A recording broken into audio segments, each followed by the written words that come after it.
Hello, everybody. Welcome back to the Real Convo podcast. I am your host, Lauren, and today we are joined by a very special guest. Of course. My mum, ladies and gentlemen. Hi. Hello. Hi, mum. Hi. We've just travelled in today, so we tried not to speak too much about anything. Just to keep it for this podcast. So It's easy to ignore her. It's wow. It's already started, but this is why we're here for this. So, what? How is life? Not that I live with you, but for the people at home. Yeah, life's good at the moment. We might as well deal with the elephant in the room because people, if they're watching, might think, "Where's her hair at? Why's she bald?" There's nothing wrong with being bald, though. There's nothing wrong with that. But there is a reason for it. I was diagnosed with grade 3 breast cancer in November last year. So I had to have chemo, and that's why the hair and the eyebrows and eyelashes and everything has gone. Quite literally hair in all places, right? Yep, I am bald from head to toe. Let's just put it that way. There's not been a razor in sight. No, which has actually been quite nice, to be fair, in a weird way. Yeah, I haven't had to have any waxing, haven't had to shave, haven't had to go to the hairdressers. Saved quite a lot of money on hairstyling and hair colouring for the last, what's it been, 7 months? Yeah, they've flown by. Yeah. So yeah, and I get up in the morning and it literally takes me 5 minutes to get ready. I haven't got to dry my hair, or so. In some ways, it's been quite liberating not having any hair. It's an experience. A lot of people, definitely, like, I see a lot of people, like, they always feel curious as to what it's like with no hair, especially, you know, those that have had longer hair throughout their life. It is a thing that a lot of people are, like, curious about, but regardless of that, should we start from the start of your journey? Yeah, we can do. Yeah. So yeah, I was diagnosed in November. I'd had a lump that had grown quite big that I thought was a cyst, and because I'd had a cyst the year before, so at the start of lockdown in March 2020, I'd been to the hospital because I had a lump. And they'd done a mammogram and an ultrasound, and it was just a cyst, so they stuck a needle in and drained it off, and that was it dealt with. So this time I thought, they did say to me at the time, it may grow back again if you're prone to cysts. So this time when it grew again, I thought, oh, the cyst is back again. That's a bit annoying. Thankfully, I didn't leave it. I did go to the doctors and got the referral and went to the hospital, had the mammogram and went in for the ultrasound, and they said that this time it wasn't a cyst, it was a lump, and they were going to biopsy, so they did. They biopsied the lump, they biopsied one of the lymph nodes as well, and then we came back in the following week to get the results, and they said, yeah, sorry, but you have got cancer. So that was quite, I don't know, it was a bit strange. It was hard to hear, obviously, because no one likes to be told they've got an illness like cancer. It was a bit like, oh, and at the time, I was the fittest and healthiest I'd been for years. So I wasn't ill. I didn't have any other symptoms at all, only that this thing had grown back again, or, you know, that I assumed it had grown back. With cancer, you hear about it a lot. Like, it's literally every other advert on TV. But I think, especially from my perspective as well, it doesn't really hit, like, you have so much, like, you understand that it's, you know, a worldwide issue, but until it actually hits you in the family, you don't realise until it hits you, kind of vibe as to, like, how the journey really is. There's only so much adverts can do in that sense, right? If you know what I mean. But yeah, carry on. Well, for you it was a different journey, obviously, because it was happening to me, and as your mum, how did that make you feel? Well, I always thought it's knowing the severity of it, because on the day, I don't know if we've had this conversation. On the day, I was like 90% sure that you were going to come back and tell us. So I think for me, because obviously I've got a younger sister as well, I won't expose her because I don't know if she wants to be exposed. But my headspace, even before you pulled back onto the drive, was like, where do we go from here? Like, I had my head was ready for any kind of outcome in that scenario. So as soon as like we got the news, like, I know my younger sister was going to act in a certain way, so I more so was just, I think it's different coming from you when you actually say it, but I dealt with some of it before you'd even walked through the door, if that made sense. I think from a composure perspective, I think at the time I was just like, nah, what can I do to make everything as easy as possible? What can I do just to make everyday life as easy as possible? Because obviously that year I'd come when was it when I came back home? April time. April, May time. Yeah. I'd just come back home and it took me 2 months, I'd say, to recover from the monstrosity that happened.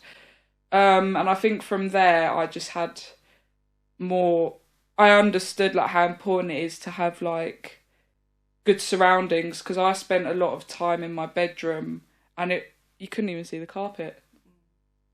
Okay, it's because I essentially moved back home, but you couldn't even see the carpet. So once I cleaned my room, it actually helped me. This is a very weird, very tangent-y way to go, by the way, but it just kind of helped me have more of a clear head. So I thought, let me just do what I can to make the home like more of a comfort place to come to while you're going through that stuff. That my headspace was more so, what can I do to make this journey as easy as possible for you? That's where my head was straight away. But yeah, we can. But was you scared at any point?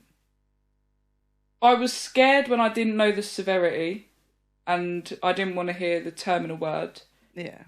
That's when I was scared. But when I didn't hear that, I was grateful for one, because not a lot of people obviously have that outcome. But no, I back you. So I'm like, if you tell me, you know, like, this is how it's going to be, this and that, who am I to make alternative stories in my... There's no point in trying to do that, because one, it adds more stress on you, because you know that I'm thinking of things that probably won't happen. Yeah. And two, like, there's not a lot of point in doing that if, you know, you got to trust the doctors, you got to trust the facts, you got to trust, like, the research in front of you. I knew that you were going to do the right thing for you, because you are a medical professional at the end of the day, you're a physio. So I just backed you, to be honest. Yeah. And I think I was honest with you and your sister right from the start. I didn't try and keep anything from you. And you've had access to everything. Any letter I've got a folder at home and a box with everything in, and you guys have got access to it whenever you wanted to pick it up. If you wanted to read anything, it was always there. So I guess that was important as well. Yeah. But yeah, the type of cancer I had was estrogen positive and HER2 positive. So they're receptors on the cancer cells. And the HER2 positive diagnosis is a double-edged sword, really. In one way, it's good because it's got those receptors, and that means that if they target your cancer with a drug called Herceptin, that you're more likely to get a good outcome, or they can target the treatment more effectively. But the faster growing, more aggressive cancers are the ones that tend to be the HER2 positive. So they'd graded my cancer as a grade 3, which was the highest grade, but they'd caught it at a fairly early stage, so they'd only staged me as stage 2. So I wasn't at the earliest stage, I was at the next one. But that was simply because of the size of the tumour. It was just under 6 centimetres. It was 5.8 centimetres, so it was quite big. So that was a bit, okay. when I heard it was fast growing. But yeah, I've never been scared at any point, even when they gave me the diagnosis. There was no fear there. No. It was just like, okay, well, I've got this illness now. I need to find out what I need to do to get rid of it, to overcome it. So it's always been, let's just get on and do what we've got to do. Obviously, I was worried about how it was affecting, you two and your dad, obviously, as well. But yeah, I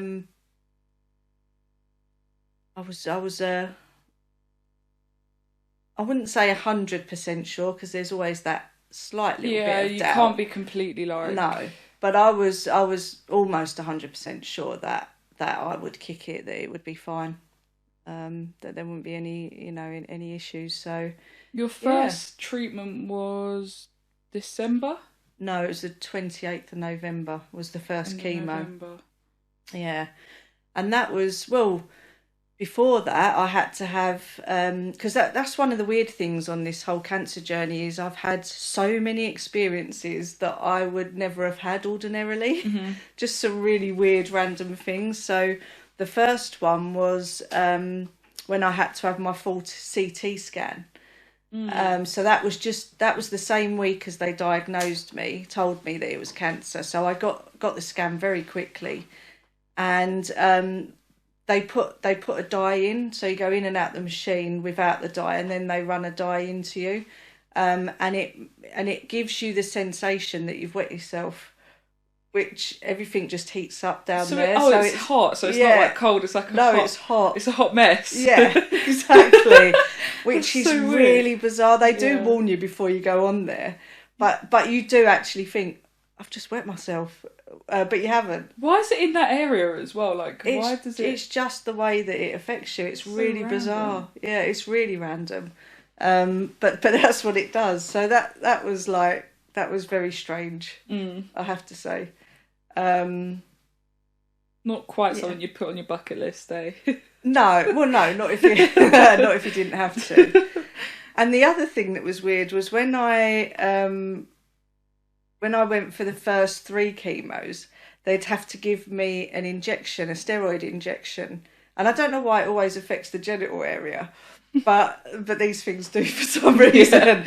But they give you the steroid injection and they say, right, in a little while you'll start to get a prickling sensation like you're sitting on holly. And that's when we know the steroids were, kicked in, and then we'll start your treatment. So I was like, so I was sitting there chatting to the nurse, and he was lovely. He was a young Filipino nurse called Roy. Really lovely person. Yeah. Just made me feel completely at ease, because obviously it was the first one. I didn't know what to expect. It was all a bit, And he was brilliant. We were chatting away, and then all of a sudden I was like, oh, yeah, okay. I think does it like just come straight like as a shock? It literally just starts. Mad. Okay. Yeah, it's mad. Like it makes you move and. Yeah, because it's crazy. Like, it's like quite strong prickling sensation, but it's underneath. It's it's very weird. It's like you've sat on a load of holly or nettles and you've just got up again. And so that was another very, very weird thing to go through as well. Very strange. And then the actual chemo, I didn't really feel too bad. From what I remember with that first one, we came home from the hospital, and I felt okay. Yeah. I was like, I'm all right. I'm really hungry, and I ate a big dinner. I ate a really big plate full of food, if you remember. Yeah. And you were like, oh, you don't feel sick or anything? And I was like, no, I feel fine. I do remember that. Yeah, but it was the next day it hit me. So the tiredness hit me, and I did feel a little bit sicky, but I was never sick. I never vomited throughout any of the chemo, which, a lot of people have a lot of problems with that. I never did. And it was only the first 2 days I felt a little bit nauseous, and then after that I was fine. I was back eating again, and it's just the tiredness, really. The tiredness is... With the first chemo, it wasn't too bad, but it got progressively worse the more I had over the course of the treatment. I think if I'm right, the first 3 were quite similar. Yeah, I wasn't too bad. I was going back to. It was the kind of same pattern. Yeah, it was the same pattern with all of them, and obviously my hair started to fall out. Around 4 or 5, wasn't it? It was after the third chemo, I think. Okay. It was with the first And that's three. when the symptoms started to get worse as well, like with the bones and... Yeah, the bone pain was more with the second lot of chemo. So the first three chemos were a combination of epirubicin and cyclophosphamide. Not that would mean anything to anyone, but that's the combination of drugs that I was on. The second lot was doxytaxel and Phesgo, which was the Herceptin. That was 4, 5 and 6. That was 4, 5 and 6. Yeah. Those three, the second three, are the ones that target the bone marrow a bit more. So yeah, I was getting more bone and joint pain with the second three. The first three weren't too bad. In all honesty, the tiredness was the worst, and obviously the hair falling out. But again, losing my hair didn't faze me too much. I mean, when I was younger, I used to do judo. I was in the Great Britain judo squad. So I used to have my hair fairly short anyway, because I was training 3 times a day in and out the showers. It was just easier to have short hair. Plus, I was always very near to my weight category limit, shall we say. So the shorter I had my hair... No, you can't be putting hair into no, your I weight. had to. No. Any weight I could get rid of, I got rid of. So that was the reason why I had my hair so short, is because it was less weight. Because I was always very close to my weight when I went to the weigh-in. So there was a number of times where I was slightly over and I'd have to put a black sack on and go for a run to sweat the weight off. Yeah. So I was always sort of very, very close to my weight limit. I used to fight under 61 kilos. So yeah, short hair wasn't an issue for me. Obviously, I've never been bald before. But yeah, I just accepted it as part of the journey. Yeah. That this was something that I was going to have to go through if I wanted to get well. And that was the aim. The aim all the way through is, right, I need to kick this and get well. So it was just something that it was just part of the experience, part of the journey, and I just had to accept it. I know a lot of people find that part of it difficult. Oh, for sure. Really Definitely. Difficult. And I understand that. But yeah, for me, it wasn't that much of a big deal, actually. Mm-hmm. It was, well, I just need to get better, and if this is how it's got to be, this is how it's got to be. You just got to get on with it. So, yeah. Just trying to think. So then the second three, the second lot of chemos, the 4, 5 and 6, they were harder to deal with. The tiredness was a lot worse. It was really chronic. No sickness with that at all. I didn't have any feelings of nausea at all with that one. I got a really nice rash on my face after the first one. It was crazy, weren't it? I think you described it as, Mum, you look like you've been stung by a load of wasps. I didn't mean it horrible, but you know when you just have to be honest so the other person can understand, like, what it looked... Because why didn't we just look in the mirror at that point? We must have been out somewhere. I don't know. No, we were sitting at home watching the TV and I looked across at you. I think it flared up at that point. Yeah, it did. It was getting worse. Yeah. Like, by the minute, it was getting more and more red, yeah. It was mental. So that was fun. And nosebleeds as well. I was getting a lot of nosebleeds with 4, 5 and 6. I'd have 8 or 10 a day. And I could just be sitting like I'm sitting now, and all of a sudden, it'd just start. And just so everybody knows, you were working through all of this as well, weren't you? On and off when you could. Which obviously the tiredness would have came naturally as well, but working would have added to that too. But obviously, I think, is it fair to say you just wanted to keep as many things normal as you can and also keep active where you could too? Yeah. When you've got cancer and you're having the treatment, you're more at risk of cardiovascular problems, so a heart attack or a stroke, and you're more at risk of blood clots as well, DVTs. So the worst thing you can do is just lie in bed all day or sit down all day and not do anything. It puts you at more risk of complications. So so I wanted to be as active as I could, and we were going down the gym with my first three treatments. We were, and we you did were a couple coming of out sessions. on dog walks too. Yeah, and I was doing dog walks and trying to work where I could. I was going out. I didn't do too much in the garden actually during the chemo. Well, no, because it was winter. It was, well. yeah, the weather was shocking. It was absolutely shocking. But yeah, I think it's important, and I think again for you and your sister and your dad, the more normal I kept life, the easier I thought it would be for you guys. So if I was lying in bed, that's not me. I don't lie in bed all day. I'm normally up early in the morning, cracking on, doing things. Can't relate. No, I'm a changed woman. Really? But I won't tell all your secrets, don't worry. Do you know what? This is. But yeah, if I'd have been lying in bed all day feeling sorry for myself, you guys would have been, oh God, Mum's really ill. You know, and I think it would have been more worrying for you. So again, I think part of me going, no, I'm just going to keep things as normal as possible was to help you guys, as well as me, psychologically. You did have days, though, which understandably, where, you know, you just relaxed. Yeah, which... I had to. That was never the thought. It was just, like, even when you have a cold, like, you have them days, do you know what I mean? Let alone medical treatment you were going through. So, and I think from our perspective as somebody who's supporting somebody with cancer, it's keeping our lives as normal as well. Because I think it would have drove you mad if we were not putting our lives on hold. Because obviously there were things, like, we did just out of, like, as you would for your family, like, maybe we weren't mixing with as many people and stuff, just to stop the risk of infection coming in. I wouldn't say that's putting your life on hold necessarily, because, you know, we all, my sister's still at college, so she's mixing with the same people. Dad works from home essentially, and I'm here, there and everywhere, but I just did that in the best way possible.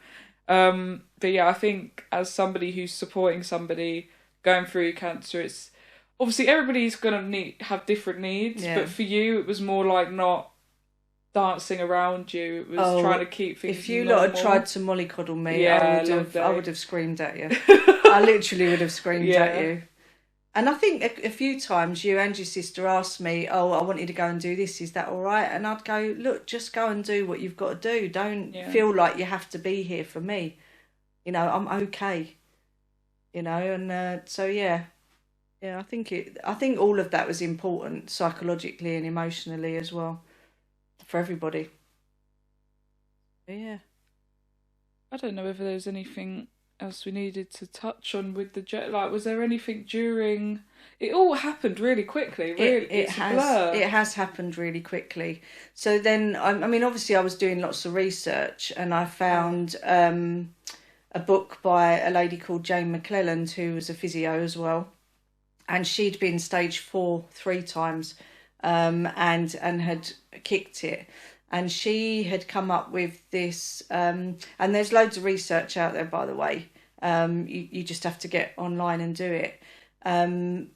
Repurposed drugs, so tablets that are used for other medical conditions, and supplements, and using the combination. Her book's called How to Starve Cancer. So essentially, by using these different drugs and supplements, you starve the cancer. So you cut off the fuel pathways, so it hasn't got any energy. And cancer's tricky. Cancer's very, very clever. So if you just cut off the sugar pathways, it will use fats, and if you cut off fats, it will use protein. Sometimes it's, for the average person, it's near enough impossible to stop. Essentially, if you really, like, as somebody who's not been through cancer, are you going to be doing that research? I don't Probably think you not. would if you didn't have a medical background. Yeah, exactly. Even more so. Yeah, I think most people would just be listening to the doctors, which I did. You know, obviously I did do the chemo, and I have taken their advice. But you would just be following that route. But there are other things out there. You just need to do the research. You have to know what type of cancer you've got. You need to do the research to find what works with that type. Because even with breast cancer, there's different types of breast cancers. So you have to know what type you've got and then do the research on that. So yeah, and it's time consuming. Yeah. It took a long time to get all that information together. You were writing pretty much essays out, weren't you? Yeah. At some point. And also, because I was having the chemo, I could only concentrate and read for maybe half an hour or an hour at a time. And then I would literally have to sleep. I'd have to lie down and have a nap or fall asleep in the chair, which I did in the living room quite a few times. That, yeah. There'd be times where you come through the door, and because I'm a bit... If you've lived with me, you understand, I might greet you with a high-pitched or... Like, I'm just a bit weird. So there'd be times, your head was at an angle, and I'd think, oh, okay, maybe she's sleeping. Yeah, more like that. And your books and pens would be everywhere. But anyway, carry on. So there'd be lots of napping going on because my brain would just get so tired. And even now, my last lot of chemo was on the 13th of March. I'm still suffering from those after effects. So I still do get tired. So yeah, that part of it's not nice at all. When you're used to being fit and healthy and active, yeah, it is frustrating because you just can't do what you would normally do. Like the other day, when we went to the gym, I'd been down the allotment for a couple of hours in the morning, came home, had a cup of tea, and then me and you went down the gym. And literally I did 10, 15 minutes on the bike. I did about 5k though, didn't I, on the bike? You did 5k. Yeah. And then I walked for a K on the treadmill, and literally I got off there and he said to me, "You all right?" And I went, "No, I've just..." It literally just came the way down you walked on me. over to me. You were vacant. A zombie. Yeah, a zombie. And that's the thing. That tiredness just comes down on you. It's horrible. It really is horrible. I remember I was trying to do an exercise and you were literally on my shoulder, just staring. Yeah, it was like, oh, what do I do now? I don't know. So yeah, it was very, very bizarre. But like I said, I've had lots of different experiences. Yeah. Some good, some not so good. But the good news is, went to the hospital yesterday, and they've given me the all clear. So I've missed a big chunk out actually. I did go into hospital on the 20th of April. Yeah. So about 4 or 5 weeks after I'd finished my chemo, I went into hospital and I had a left mastectomy. So I've had the breast removed on this side. It's healed up really well. I don't have any pain. My range of movement's really good. So this appointment yesterday was the follow-up to... So they take the tissue and they analyse it. They also removed 5 lymph nodes and looked at them as well. And they were all cancer-free. Do you think, because you started to follow that protocol... Yeah. Do you think that had something to do with it? Or is it still early in the protocol to... I personally think it did. I think the chemo, they re-scanned me after the 4th chemo, and the tumour had shrunk quite a bit, but it was only to about half the size. Right. So I do think that the protocol I started with the repurposed drugs and the supplements helped to kill it off, like starve it completely. The bottom line is we're never going to know. Yeah, well, of course not. Because by the other side as well, in between the chemo and my surgery, you and your sister went off to Lourdes.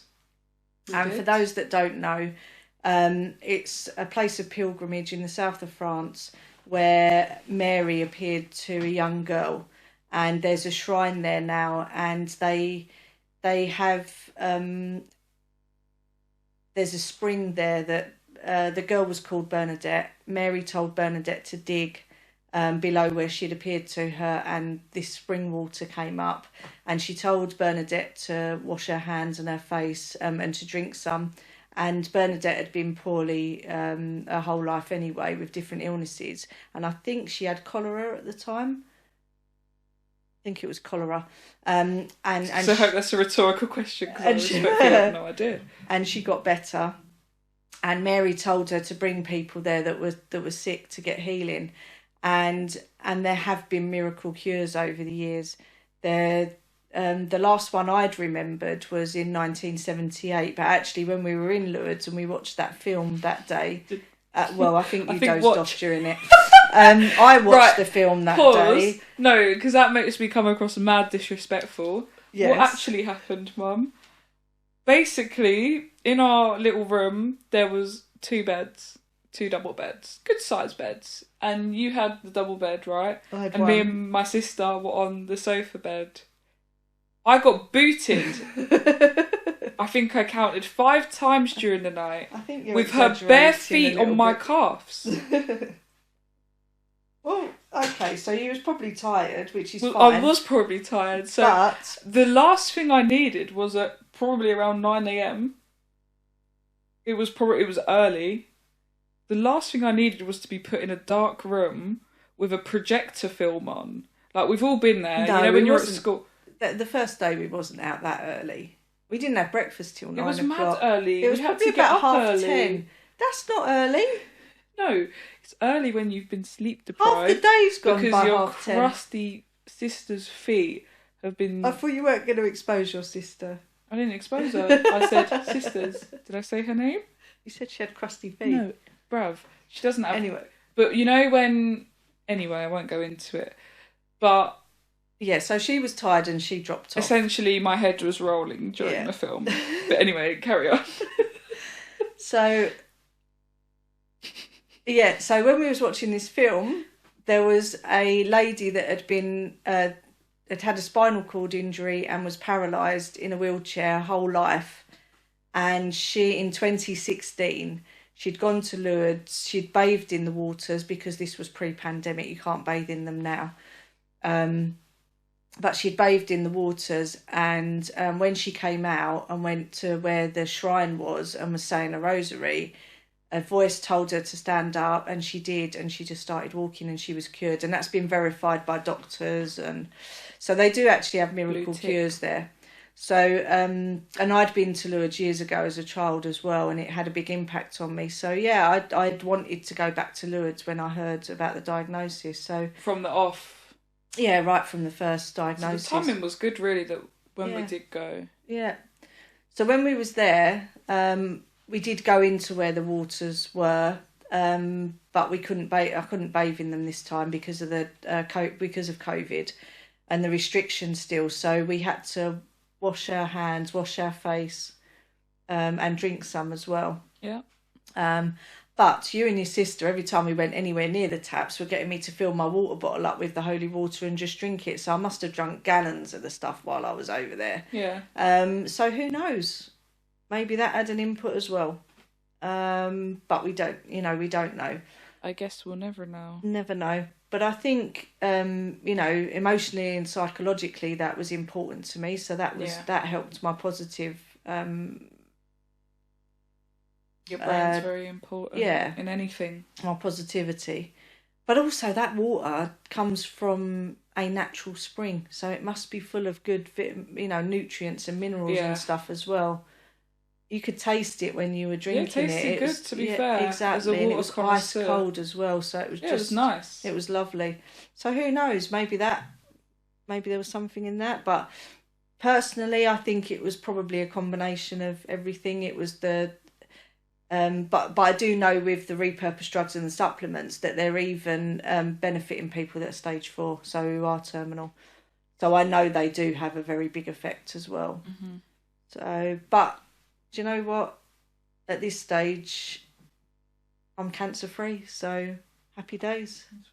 And with your drugs, you haven't explained how quite many there is of them. Oh, well, with the repurposed drugs, there's 5 that I'm taking, so they're prescribed, and then I think there's 28 supplements that I'm taking. Which is a lot. Visually, when you see all the capsules and pills, tubs and whatever, yeah, it's a lot. To keep your head, like, to make sure you've taken each one as well, like, that's a lot to keep tabs on, isn't it? Yeah. And then some of them I have to take on an empty stomach, so I have to take 4 of them before I eat anything. Mm-hmm. And then I take, some of them are with food, Some of them, so I kind of split them. Most of them I have in the morning, but then after I have my evening meal as well, I have to take more. Because some of them are twice a day, so I have one in the morning and one in the evening. We are creatures of habit. Like, have you got into the habit of doing it, or is it still sometimes? Yeah, no, I haven't missed any. Hmm. Well, I think when you've got an illness like cancer, that you need to get on top of it and you need to stamp it down. It needs dealing with. Fists are out. Misfits, are you watching? Are you watching? You just need to kick it into touch, basically. So you can't be missing things. You need to keep on your game and you need to take stuff when you've got to take it. And just get on with it and do what you've got to do. Very much fair enough. Well, off of the back of your journey, obviously, I know you started your 40 plus and fabulous social media pages. Obviously with the intention to, Well, I started that in started it before end of September, and then got the diagnosis in November. So I literally just started it when the focus completely then shifted. Exactly, but it's kind of been. It's never a good thing to get diagnosed with such a bad illness, but I think it's given you more of a journey to bring people along on with the intentions of that page. Yeah, well, I think once you get over 40, obviously, I mean, you're not completely over the hill, I would argue. No, it's... sorry, guys, I am just going to readjust your mic so you can see your face. Okay. There you go, because you're getting a bit hidden. That's all right. I was hiding behind it. I was hiding behind it. Yeah, I think obviously the older you get, the more chances there are that you start to develop different issues. Like your dad, I know he won't mind me saying that he was diagnosed with type 2 diabetes 7-8 years ago, and through diet and exercise he's cured it. So he no longer has diabetes and he's not on the diabetic register with the doctor anymore. So, things will go wrong, but there are things you can do to sort of help yourself. You don't always have to just rely on, the doctors, the hospitals, medication and stuff. There's a lot of things you can do yourself. Again, you need to do the research. Yeah, for sure. And especially nowadays where it's so hard to get a GP appointment. I'm not suggesting people self-medicate or, always consult your GP. Yeah, exactly. If you've got, something that really that you're concerned about, you need to go to the doctors. You need to get it checked. So obviously he did, and that's how he was diagnosed with the type 2 in the first place. But there's different ways to deal with different conditions. But the point I'm trying to make is the older you get, the more likely there is that things are going to start to go a bit awry. So the page was set up as a way of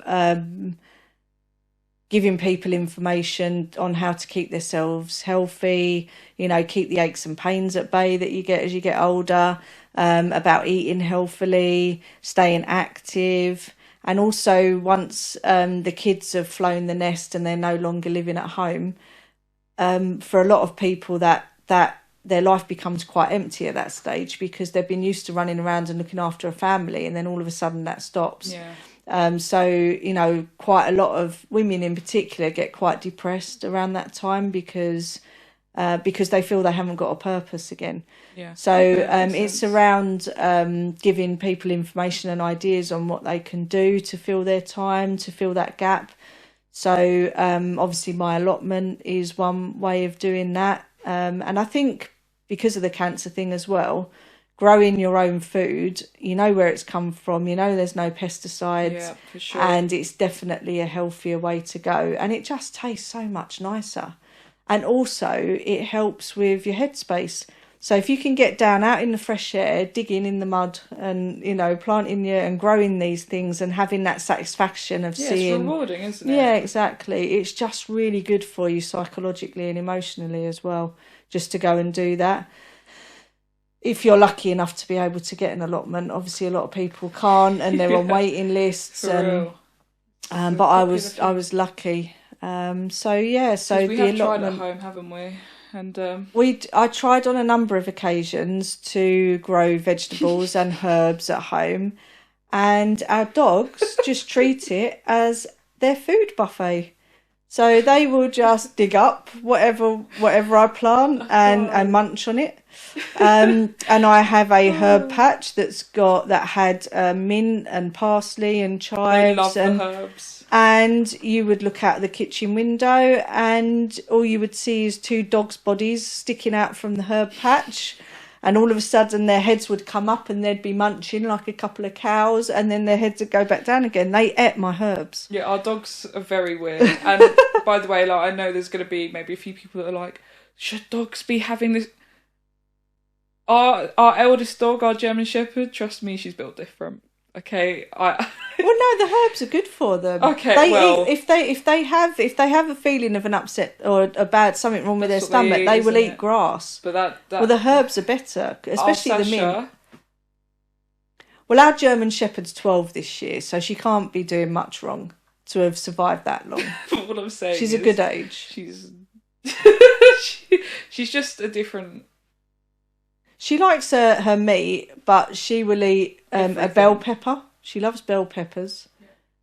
She will eat broccoli. People turn around and say that, you know, the skin on a bell pepper, it's not good for them. Sasha's built different, trust me. She's built like, there's so many things that they say they shouldn't have, but they like. But the thing with dogs is, I think they know. Yeah, especially I think with they ours, would know. They're intelligent. Yeah, they wouldn't eat it if there was something. They always sniff everything first, sure. and there's a reason for that. Yeah. And she's been eating bell peppers for time. She has. She's like a little food bin. And there's not anything wrong with her, so. Well. The only thing she's ever had wrong with her she's is. hit her head a couple of times. Well, yeah. It's an ear infection. That's all she's ever been treated for. She was funny. With the vet. It'd be great if we could have one with Saya. It'd be carnage. Know which one it would. Well, actually, yeah. To be fair. But yeah, back on to. So yeah, I can't grow things at home. No. Because... And the birds do a madness as well sometimes, I feel. Yeah. Yeah, but then I get that over the allotment. The pigeons tend to... You have to cover things over with netting, and because there's rabbits that get in. Oh, yeah, of course. That will eat stuff because we're in a village. And also deer as well, I think. Okay. Munkjack deer, the small ones, are around because you... unfortunately see them on the side of the roads. So that was disrespectful. Yeah. But yeah, 40 Plus and Fabulous on TikTok and YouTube majorly. Yes. We haven't really set you up an Instagram page, we need to do that as well.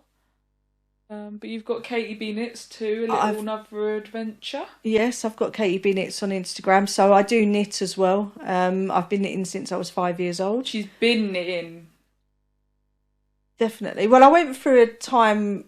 Actually, I did knit you a jacket, a cardigan. But I did... Obviously, when you and your sister were younger, life was really busy, so I didn't do as much knitting because I didn't have the time. I can imagine. But yeah, I enjoy the knitting. To be honest, if I sit down in front of the telly of an evening, if I wasn't knitting, I'd probably doze off to sleep. So it's a way of keeping me awake, which is nice. Yeah. But it's good. You produce, these things, and again, it's rewarding when you get your jumper and you put it on, and you're like, yeah, I did that. I made it. Yeah. Mama made it. And again, it's something to do to fill your time. Crafting, I think, again, is a really good way of doing something rewarding, but it gives you that headspace. It gives you that time where you're concentrating on something else and you're not worrying about all the issues or problems that you might be having in your life. Same way as the allotment, it just takes you out of it for a while and just gives you a different focus, and I think that's really good. And I think it's good for your brain activity as well. A lot of people forget to exercise their brain, essentially. Exactly. Especially if you're not in a job that maybe requires you to do that. Yeah, no, for sure.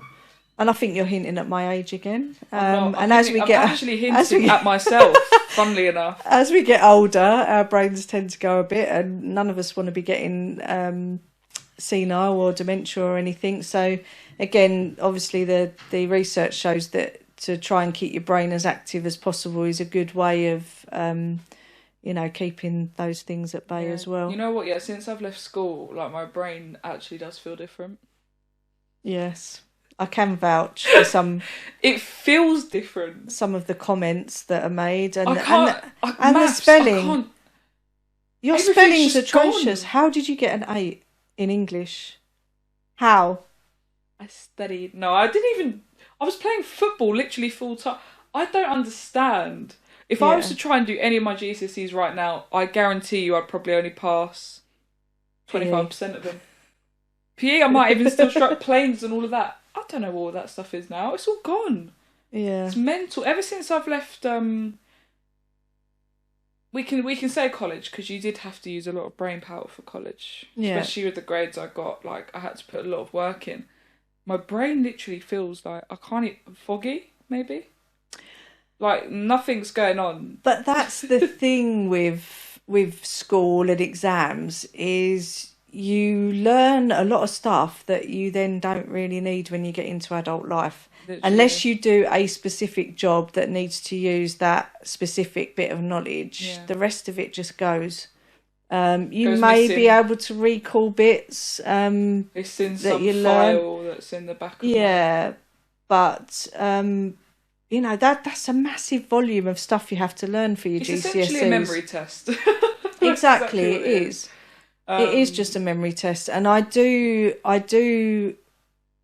Well, you know, I don't really agree with the pressure that's put on kids with exams and stuff these days. I think that the academic system is failing a lot of youngsters these days. It's failing creatives. It's failing creatives, but it's failing people whose memories aren't that great. It's also failing people who are maybe not as academic. So if you're not a particularly academic person, why do you need to do GCSEs? Why not just at that point say, okay, I want to do a more vocational or follow a more vocational pathway. So if people aren't getting good grades doing their exams, that, you know, because you get tested all the time, don't you? Every year you're doing some form of exam. Yeah. If you've got youngsters that aren't particularly good at exams, say, put it that way. It's not that they're not intelligent necessarily, it's just that they're not good at exams. We have a massive shortage of plumbers, electricians, you know, people to do those types of you know, trades and jobs. Why not start them at that age, you know, going down that like vocational, an earlier college kind of yeah. What's the point of forcing them to study for an extra 2 years to do exams that they're probably going to end up not getting very good grades in or failing anyway? Because then all you're doing is setting them up to fail. Yeah, and what's the point of that? Maybe that's the point of the system. Don't you? But it's failing youngsters. You know, it's making them feel like they're not good enough and I just think that's so wrong. Like, growing up as a sporty person, I'd definitely say I was more of a creative as well. Like, I did well in the academic subjects as well, don't get me wrong, but I always felt a bit more passionate about the creative subjects. Like, I was awful at art, but kind of enjoyed it. PE, obviously. And, like, when we'd have, like, these careers meetings, I feel like, because obviously you do speak to people after you do them, I feel like anybody that wanted to do something creative, like, there was always that kind of, oh, why don't you look at being a lawyer?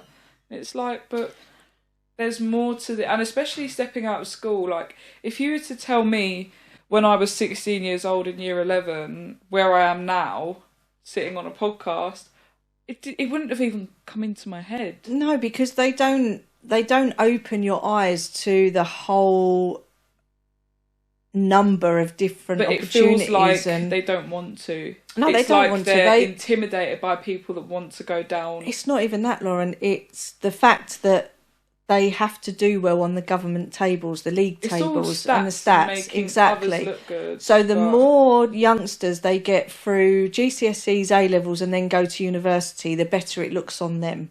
And they get better performance ratings. Even if they reworded things, because somebody like me, obviously I was very much into my sport and stuff, but if they gave us a different incentive, like, say, if you do well across your GCSEs, it will help you get to where you want to go, because it will show that you have the ability to, you know, put the graft in or whatever. Yeah. Like, just that sentence alone could change somebody's headspace from being the class clown, essentially, but in my opinion, you do need somebody for comic relief in a classroom. But that could literally change their kind of viewpoint on studying as well to really fulfill your full potential as well. So I do think sometimes they just don't word things well. Because I look back on mine and I'm like, actually quite happy with how I did, regardless of whether I'm even going to look at it again. Like, it was an achievement for me, especially in the context of I was literally playing football full time too. Yeah. I was in an academy.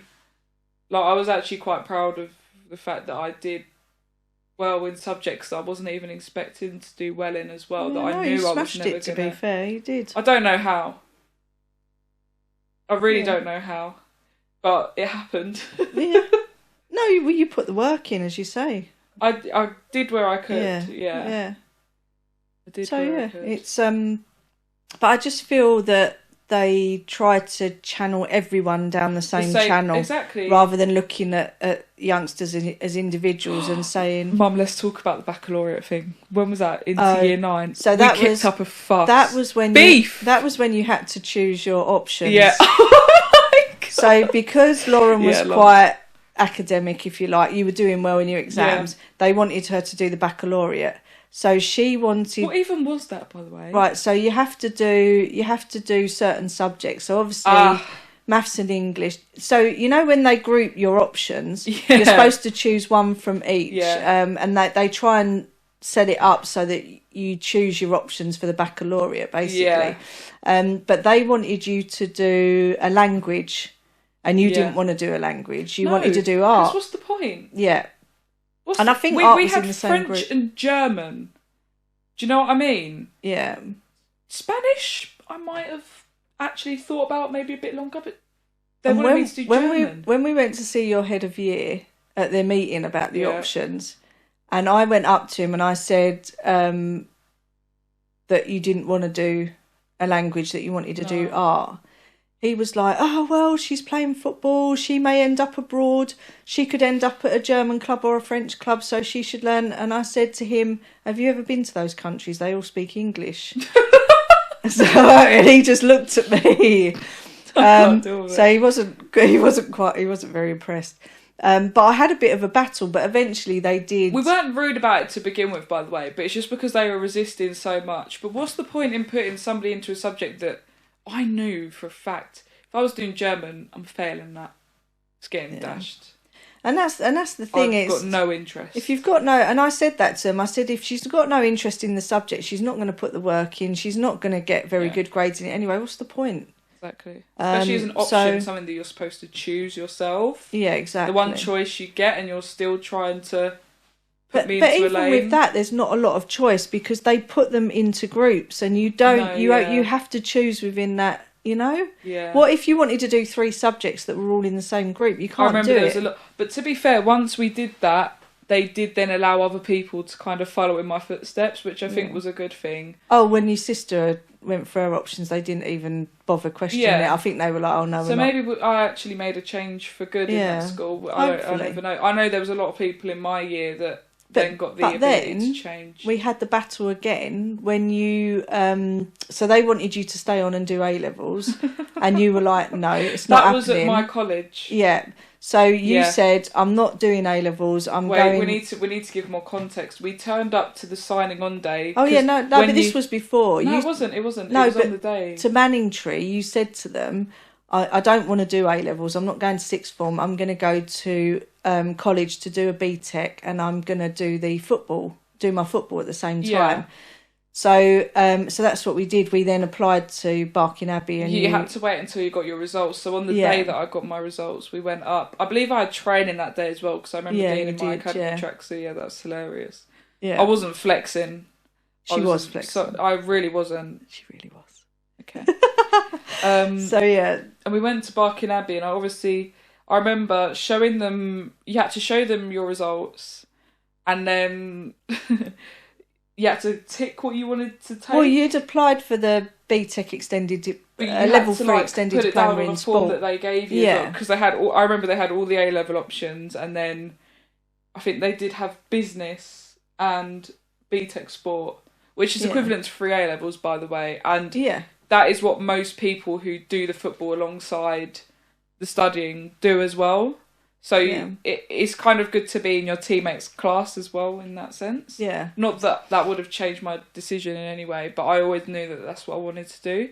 And when we did that's what you were interested in. Well, exactly, it made sense. Like, So I got the highest grade in PE. Yeah, exactly. So we were sitting there, and all of a sudden this woman went, "Hold on a minute," and she disappeared, didn't she? And me and you were sort of looking at each other like, "What's going on?" I think we had an inkling, though. Yeah, and the next minute she's come back with the head of the head teacher. Yeah, and boss woman.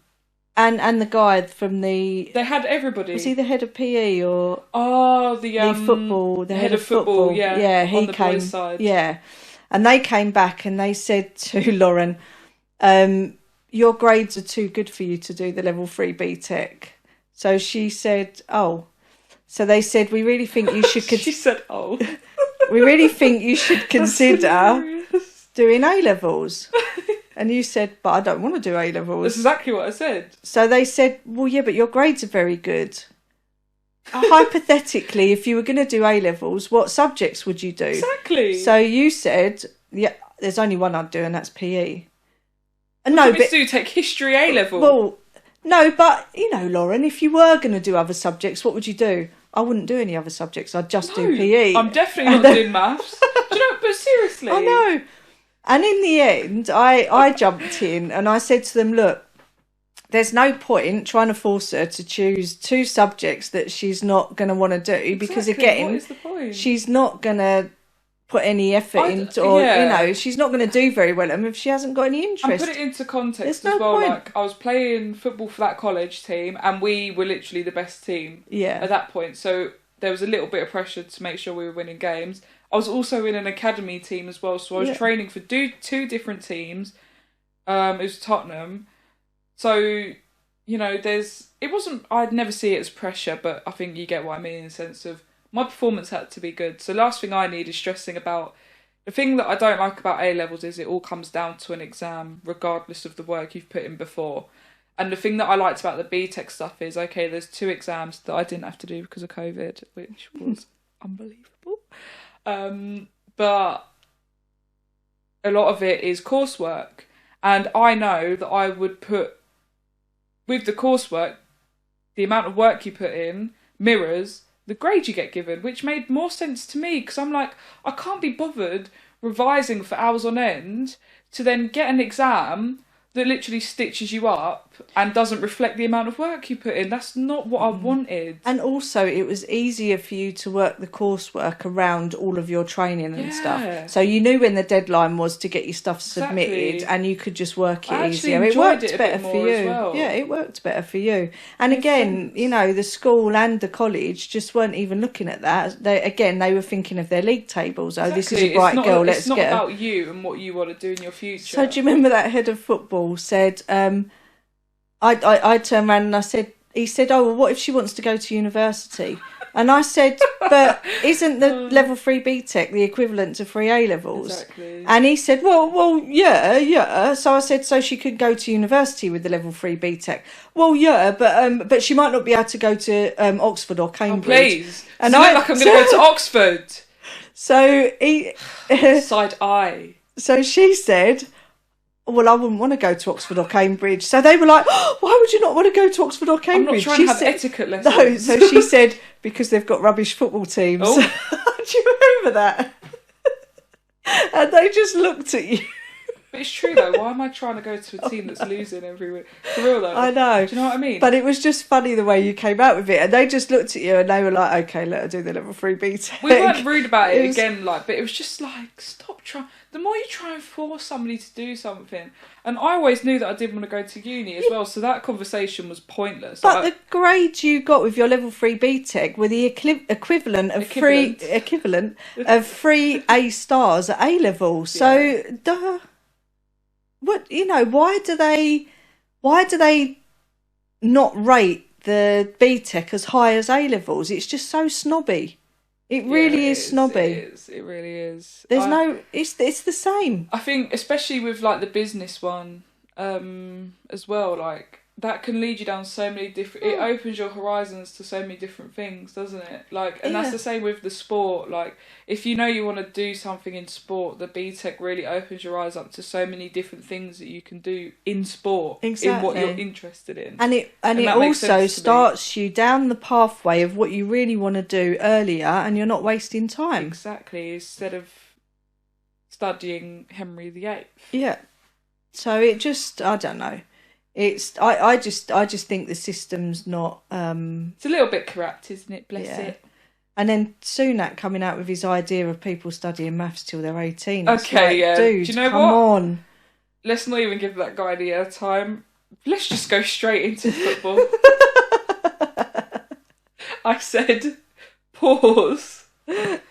Let's chat Premier League. WSL. Premier League. Let's do it. Okay. So, Mum, Premier League. We're coming off this week. It's very sad. It is very sad. I've not had a good season this season. Sat right here, you have a Chelsea fan and a West Ham fan. So we've not done very well this year. Neither have we. It's actually been. I would actually describe Chelsea's season as catastrophic. I'm surprised I had the ability to even say that word. So props to me. We are literally in the bin. Not quite. No, we are. We're in the bin. How are we spending probably the most in the Premier League on a team this season? Yeah.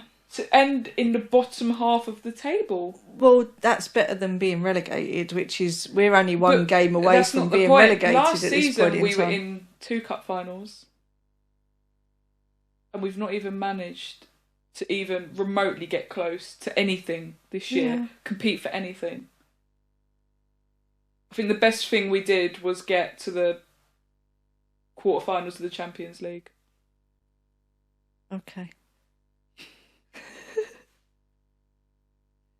Well, like I said, both of our seasons have been not very good. It feels like I am. We can still win a cup. Yeah, you guys are still in the Europa Conference. We're in the semi-finals of the Europa Conference. There you go. Yeah. That'd be good for Which West a Ham. lot of people don't rate, but actually, but it's a trophy. Do you know? Well, exactly. It's like the Carabao Cup. Do you know what I mean? It's a trophy. Yeah. Something to celebrate. Exactly. It's a little bit of silverware, which we haven't had for a long time. Do you know what really upset? I think 1980 was the last time we won anything. That was the FA Cup. I know. What really upsets me with Chelsea this season is like the repetitive abuse of Frank Lampard. I do feel sorry for him. His legacy at the club was not supposed to be like this. No. The first managerial stint you can get over, but employing him again... But then he not even win a game is outrageous. He didn't have to take the job. Oh, but, you know... And he should have stuck with West Ham. He was a West Ham boy. I know, but no, he's a Chelsea boy. Mum. No. His dad played for West Ham. Yeah, but Mum, where's his biggest legacy, please? And he was in our youth academy. He was a homegrown player. But where is his legacy? Because I used to work at West Ham as a physio. And Frank Lampard used to make me cups of tea. Okay. That's a true fact. That is a true fact. And who spoilt that? But they had an amazing team when they were in the under-21s. Oh my goodness. They won the FA Youth Cup. West Ham did well this season as well. Yeah, they won the under-18s. Yeah. They won the league. The Emirates. Yeah. So I think they've got them again, haven't they, in the final of the FA Cup as well? They've had that, the Emirates FA Cup final. They beat them. Oh, that was the... it was like 5-1 or something. It was mental. Did they have to play them again then to win the league? I know they had to play them again for something. Before, but anyway, yeah. Frank Lampard, obviously, he's better known for being a Chelsea legend. So it's, as a Chelsea fan, and I'd grow up watching him. I think my first Chelsea shirt has number 8 on the back because that was my age at the time, right? Yeah, it would have been. Yeah. That was around the time you got interested in football. Exactly. Which obviously coincided to be his number. But it's just, as a Chelsea fan, it is sad to see that this is kind of taken away from his legacy a little bit at the club, in my opinion, just because I think the first managerial stint he had at the club, he He could have got away with it. Yeah. But this second one is literally just a violation at this point. Seriously. I don't know why he took the job. I really don't. I think because he loves the club. Well, yeah, but... do you know what I mean? Yeah. And, you know, not every world-class player is going to be a good manager, but it's just sad to see that they've brought him back in just to bring him down again. That's what it feels like to me. And that's not what Chelsea is. Like, you know, we've got a lot of young players there still coming through, and it's sad. Like, maybe, I don't know, I think it would have been better just to bring somebody in who's just got a bit more energy about him, because Frank just looks like he's... To be fair, though, he did give a lot of the youngsters a chance. Yeah, he did. He brought through Mason, Conor Gallagher, Reece James. Like, he's done so much for this club, but that's why it's also, again, sad to see, like, what's happening now. Yeah. Because it's a little bit... But I think with him... offering the youngsters such an opportunity, I think that had a knock-on effect to other clubs as well. So then you had the likes of Phil Foden and that coming through into the Man City team. Arsenal have done well with Saka and Nketiah, the likes of... Do you know what I mean? So who's the other one? Emil Smith-Rowe, young players. Yeah. And it's good. It's definitely good to see that clubs are starting to use like their youth or bringing in youth players. Yeah. And was he the first one to do that, really? I think he kick-started off... I think Chelsea were known to do it because like we had the likes of Callum Hudson-Odoi as well. Yeah. Who came through. And I think as well when... Southgate took over as manager because he'd been in the under-21s and then he stepped up to the first team. He then gave them lots of opportunities internationally as well, and I think that gave the clubs the confidence to then maybe use those younger players. You see it in the women's game as well. Like maybe you see the likes of Maya Letizia, Katie Robinson, Jess Park. They're getting in maybe over players who are, as best way to put it, maybe getting a bit phased out. Yeah. Like I've noticed, well, not phased out, but I think you need to have some younger players in there just to keep the balance. Yeah. Because especially... And they've got to get that experience at the end of the day. Well, they do, because they're going to have to step up at some point, some of them. Yeah. And okay, if you have to sacrifice some quality players such as like Nikita Paris and players like that, then it's just the system. Yeah. And what comes with it.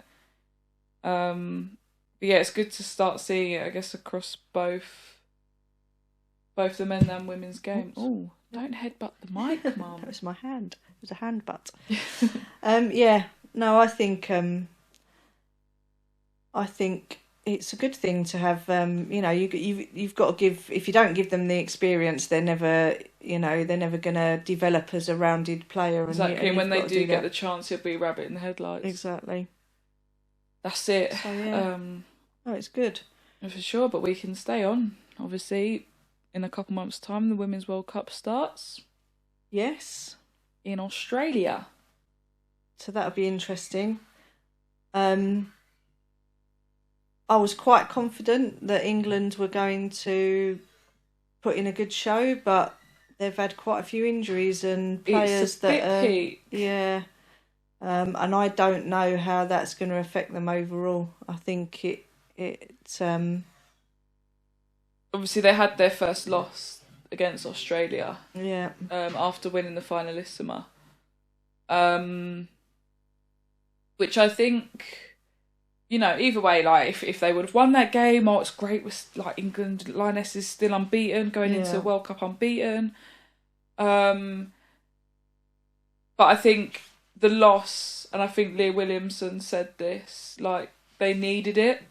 Yeah, it's given them a kick up the backside. And it's also not a reality check, because I don't think they were completely arrogant to the fact that they were unbeatable, quite literally. No. But it takes a bit of pressure off the fact that they aren't unbeaten anymore. Yeah. I think it will help them going into the tournament, definitely. Yeah. But I also think it's going to be tough, America are always strong. Germans are always strong. Germany, yep. France are always going to be strong. Netherlands and Sweden. Australia now as well. Australia looked good against England, to be fair. They did look good. Japan are going to bring that technical Japan always do. excellence. So it's not going to be easy for them. No.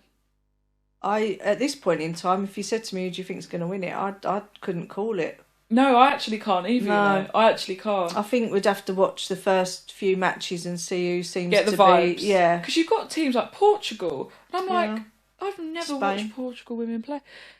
People are saying a lot about Spain being dark horses, which could be interesting. I don't know whether Alexia Putellas is going to be back in time, but obviously she's a star. I think with the England team, there is potential for new stars to be born at the same time. Because if you look at the last World Cup, it was very much, the Euros. Obviously, Chloe Kelly, you know, maybe had the most memorable moment. Yeah. But the stars of the Euros in the England team were Leah Williamson and Beth Mead. Obviously, it was a collective, but them two had the most limelight, I would say, obviously due to their performances. And they've both now got and Lauren an Hemp, ACL. maybe. Yeah, for sure. But I'd say of star power, it was definitely them two. Yeah. Obviously, Leah being the captain, and everybody loves Leah. Yeah. And obviously, Beth Mead doing what she did. Yeah. Like, she was on a different gear that tournament. So it could give potential for a new star to be born. And Alessia Russo and in Ella Toon, the Euros as well. They really came to the they forefront. really did. Yeah, so that's the thing. And she had that amazing back heel moment that's going to be imprinted. That's probably going to be shown. That's ridiculous. Forever. Yeah. For a long time. Oh yeah. So it could give an opportunity for new stars to be born, because there is players with. Alex Greenwood needs to be protected at all costs, because we do need that bit of experience. But the young people coming through, like Lauren James, Alessia, Ella, we're going to have Kira Walsh, Lucy Bronze. As long as they keep, I think, a strong spine. Cool, yeah. Could be okay. Yeah. Could be okay. We've not got that much longer to wait. It's don't. I'm actually excited for it, to be fair. And hopefully I'll be doing some stuff around the World Cup. I've just got to plan some things, but that should be coming soon. I'm excited to see what happens there. But yeah. Yeah, no, it should be good. And hopefully, we'll know by then, we'll know within a couple of weeks that West Ham are staying up. I think West Ham will be fine. We'll see. They are fighters. They are fighters. You know, there is still a mathematic possibility that Chelsea can be relegated too, which that's is not going to happen. Do you know how mad that is? It's not going to happen. It shouldn't happen, but it's obviously like down to other teams having certain results, so the chances of it are very, very low. But have you seen our last games of the season? I know. Our last 4 games. First one, Nottingham Forest. Like as in last 4 games. We've got a couple games in between. Nottingham Forest, who are literally fighting up and down, like they're either side of the relegation line, let alone. No, I think they're on the same amount of points as us. I think. No idea. There's about 3 or 4 teams that are it's all on close. 34. It is close. Yeah, no, it's ridiculously close. It's mad this season. It's actually crazy. And who else have we got? That's scary. Cancer didn't scare me, but how close we are to the relegation zone now, that scared me. That scares me. I don't know whether to laugh or... So I'm basically just going to keep my face like this. Okay. So I can't get cancelled. But yeah, anyway, yeah, so we've got Nottingham Forest, and then our last 3 games of the season are Man City, Manchester United and Newcastle. Tell me where we're picking up points, please. Yeah, but we've just had Liverpool. We had Man City last night, and we've got Man United at the weekend. Long so day. we're in the same group. It's a long day. They said. We're in the same boat. But you're on 39. We're on 0. We're not picking up any more points. Yeah, but you should have enough to be all right. Yeah, to survive. Us, no. It just, like... If all of those teams below us or around us all decide to win and we just get bopped, that's it. We're down. No, you won't. I think West Ham will be all right, but it just... Going into next season, it just leaves me a bit anxious. 1, because of the transfer window. And 2, because I know we're not going to end the season on, like, a high note. We've got to play 3 teams that are in the top 4. Who it could be a long day for results as well. You won't get relegated, you'll stay No, up. we're not getting relegated, but what I'm saying is, going into next season, Chelsea fans were not exactly filled with confidence. Obviously, if we get Poch in, do you know what? I'd be actually quite happy with that. You know, a stable manager who's been around. Pochettino. Pochettino, okay. Yeah, if we get Poch in. Oh, Poch in. I thought you meant Pochin. For goodness sake. Yeah, I'd be happy with that because I think Chelsea just need a bit of stability, a bit of calm, and some good structure. Well, we might not have any players because I think, by the sounds of it, Rice is going to be going, Bowen could be going, Antonio could be going. If they go, it's a long day. Exactly, it's a long day for West Ham. I will be real. That's what I'm saying. So we're in a much worse position, really. Well, for next season. Battle of the relegation. Yeah. So instead of the battle of the dismal teams, exactly. Let's see who's going to be the worst one off. Exactly. We'll leave Man City, United, and Arsenal to fight over the Premier League, and we'll worry about the relegation next year. Sad life. What a sad. But that's football. And being a West Ham fan, I've been on that roller coaster for as long as I can remember. It's ridiculous. That's the thing. Like, this has been a reality check season for me. Because I've obviously been a Chelsea fan my whole life. Service being resumed for me. Like, it's actually crazy. Like, when like, this is actually deep. Because I've never seen Chelsea this bad in my life.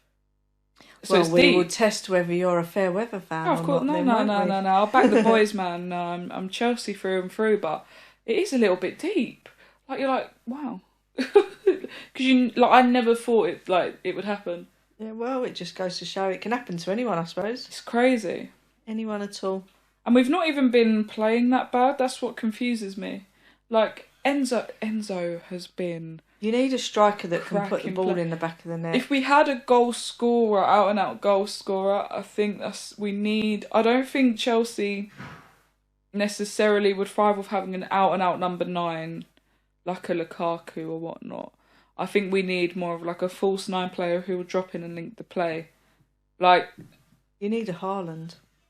Everybody could do with a Haaland, Mum, let's be honest. Yeah. But yeah, we just need somebody to come in, even if it's a young talent. Like a kind of Eddie Nketiah. Somebody who's just hungry to score goals.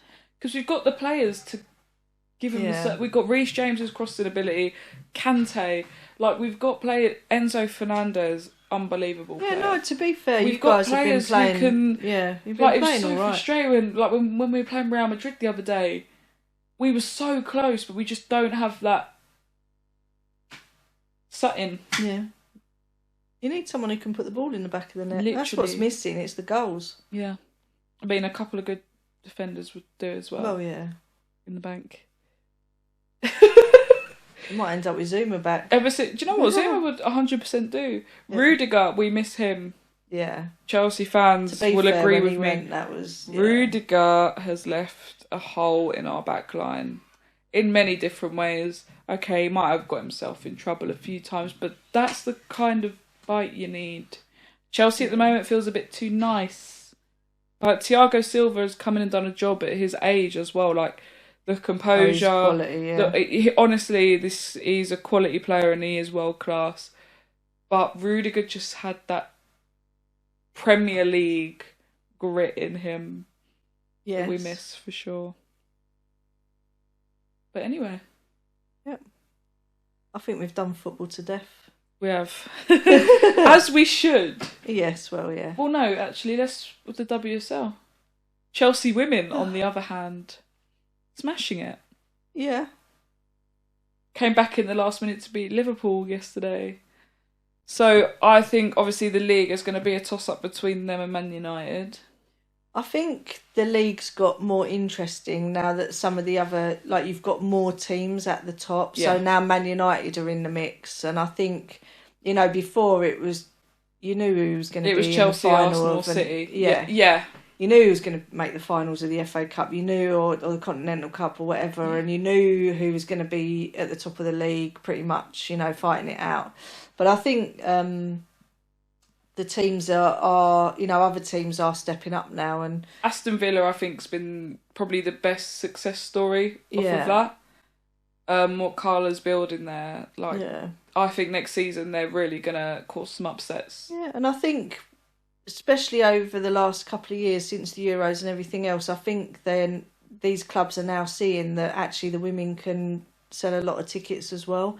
So they're selling out stadiums back to back. Yeah. So the fact that they are means that the clubs are more likely to let them use the bigger stadiums, and obviously that's going to bring more money in for them. They can invest in better players, training and all the rest of it. And I think they can pay the players better money. Most of them are still on, not very much money. And I think, that whole thing is going to,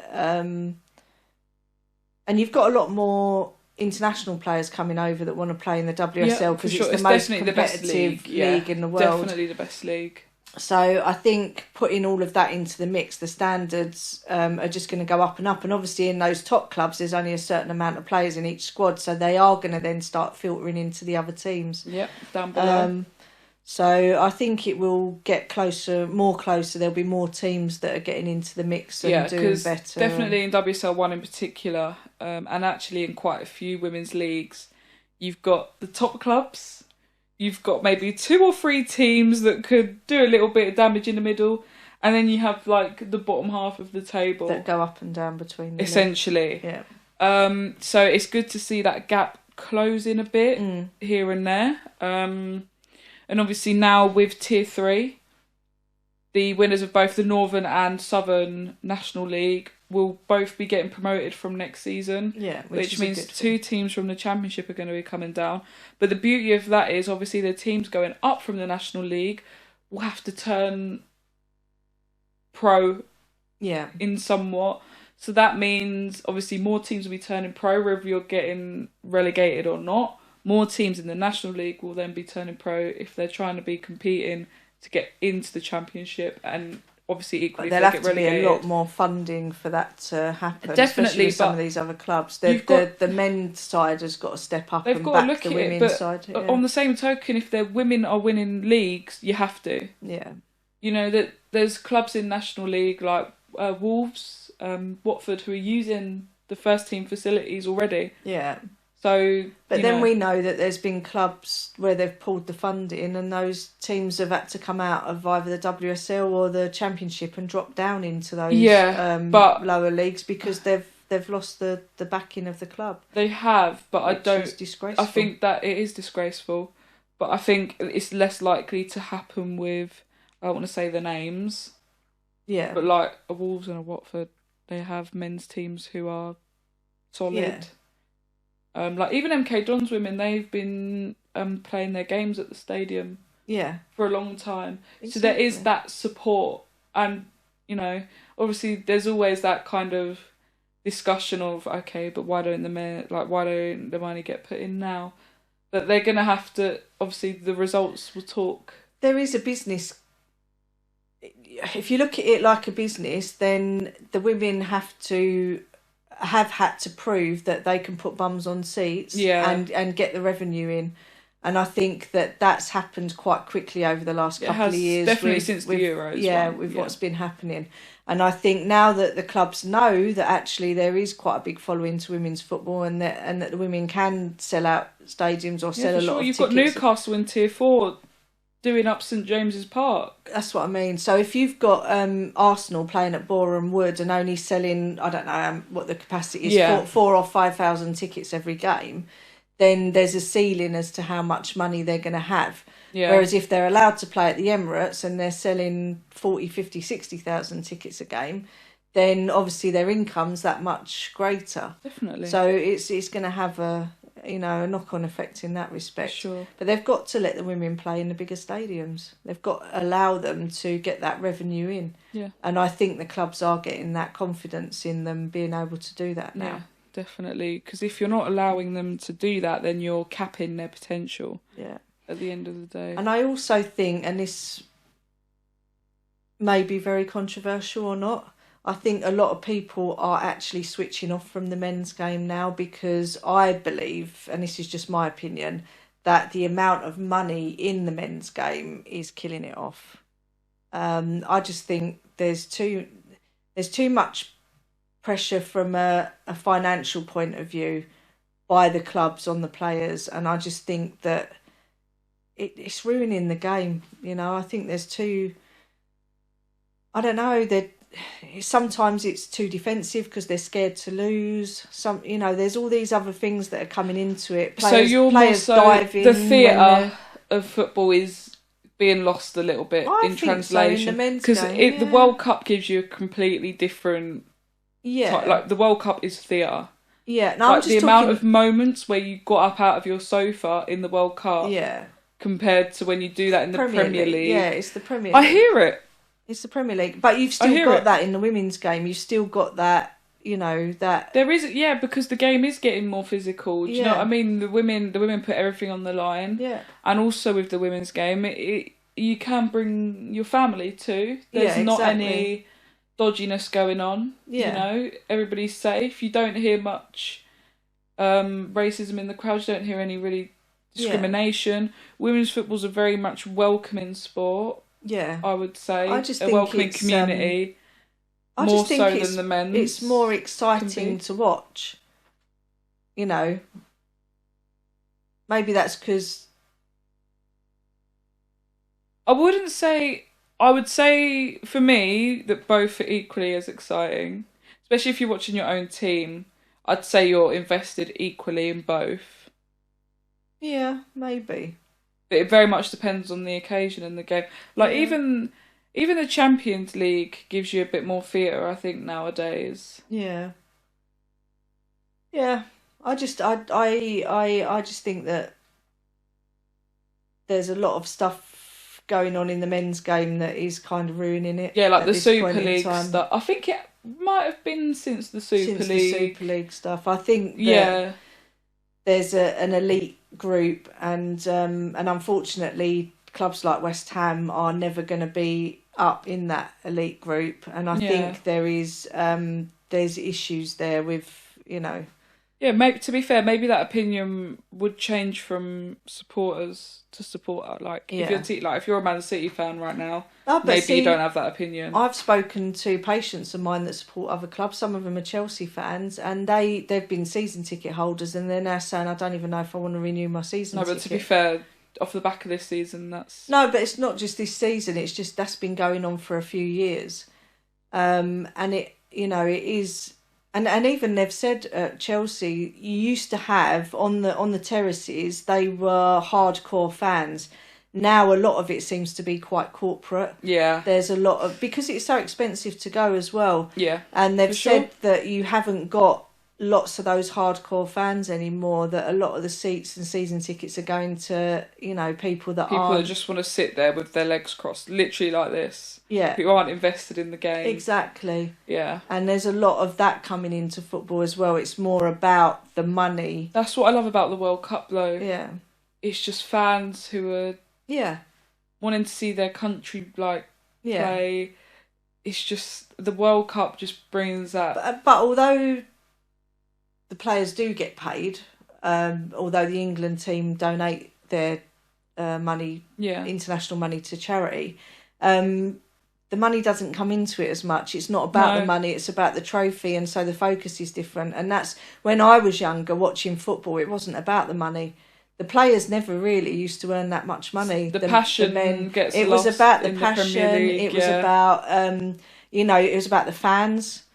They wanted to win for their fans, and for that adulation, because they weren't getting paid that much money. So it was about, the adulation and that community spirit. And, going back even further, most of the players that were in the clubs, it would have been the first division back then, they were kind of local. They were local people. You played for your local club. So there was that pride of... More of an incentive. Playing for your area that you grew up in and that sort of thing. Do you know what I mean? It's like when you hear Harry Kane playing for Spurs and Mark Noble playing for West Ham and people like Gerrard and that playing for Liverpool. Even Trent Alexander-Arnold, he spent his whole junior career and into his senior career at Liverpool. Yeah, I do still because it's your local club and that's who you support. You're more invested in it. Leah Williamson at Arsenal. Yeah, as well. But not many players are like that in the teams now, though. It depends. It depends whether they've been educated properly. Because somebody like Antonio at West Ham, it's through and through. Yeah. So I wouldn't kind of dislike. it very much depends on whether the player can fit into the culture of the club. Yeah. But that was a given years ago. Yeah. Nowadays, now it's there's not. a bit of loss of translation. Yeah. The bare minimum that Premier League fans want to see from their club is you cannot be mad at a good performance, regardless of the result. Yeah. You can't be mad at it. But that's how it was years ago. But now, especially as a West Ham fan, if West Ham lose a lot. yeah. You know, but if they'd played if well, you know your team has done and they give it 100%, then you come away happy. And there's a lot of occasions where a lot of Premier League fans will like maybe come away from a game and think, what's the point? They didn't put the effort in. Yeah. And that's, you know, but that I don't think that happened so much years ago because they were fighting more for pride and the passion of the sport, and you know. So yeah, I just think maybe the money's ruined it a lot, and maybe the amount of you know, players in clubs that maybe aren't as invested as they should be. They're there for the money, or you know, for the prestige of that club or whatever, not necessarily because that's where they really want to be, and you know, they just want to win it. You know, I think it's a valid point. Yeah, for sure, it makes sense to me. Cool. But yeah, all right. Now we've done football to death. Now we've properly chatted about football. I hope you guys have had your football fix. Get me. But yeah. At the end of every podcast I do, I always ask my guest if they could give a bit of advice to anybody who's listening. What would you give? It can be literally anything. It could be even a quote that you take with you from day to day, like anything that comes to mind. It could be a word. I would say look after yourself. Keep yourself as fit and healthy as possible, because whatever life throws at you, you will be able to deal with it as long as you've got your fitness and your health. You can overcome things. And just stay positive. Whatever situation you're in, there's always a positive. You just need to maybe spin things on their head, spin situations on their head, look at things a little bit differently. But there's always a positive side to everything, and just focus on that positive stuff rather than all the negative stuff. And go for what you want.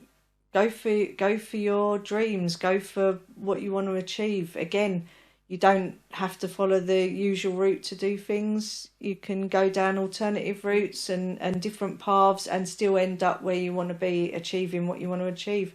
So never give up on what it is you really want to do. Go for it. We love to see it. Excellent. I hope that was beneficial to at least one person listening to this. You know? They've probably fallen asleep by now, to be fair. Probably, especially if they're not into football. They probably clicked off about 40 minutes ago. Half an hour ago, yeah. But anyway, guys, thank you so much for watching and tuning in again. This has been episode 3 of Real Convo. Thanks for having me. That is absolutely fine. But until next time, guys, goodbye.